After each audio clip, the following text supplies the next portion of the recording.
আচ্ছা, আমরা আজকে স্বাস্থ্যসম্মতভাবে হাত ধোয়া শিখবো। সবার আগে আমরা হাতের মধ্যে সাবান নেব। সবাই একটু হাত বাড়াও, আমি সাবানগুলো দিয়ে দিই সবাইকে।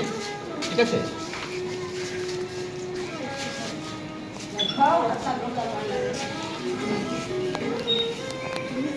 হ্যাঁ, আচ্ছা, এবার আমরা হাত আগে ঘষবো। 6টা তার নিয়ম আছে। ঠিক আছে? তো আমরা প্রথমে হাতে ব্যাগ ঘষো।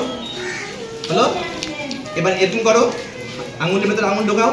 হ্যাঁ, এবার বুড়ো আঙুলটা করো। হয়েছে? এবার নখ দিয়ে এরকম করো। হয়েছে? এবার উপরটা করো। হ্যাঁ, এবার এই কবজিটা করে নাও। তাহলে 6টা পদ্ধতি হলো। সবাই বলো, সকাল, দুপুর কিংবা রাত খাবার আগে ধোবই হাত। এবার জল দিয়ে সবাই হাত ধুয়ে ফেলো। বেশ।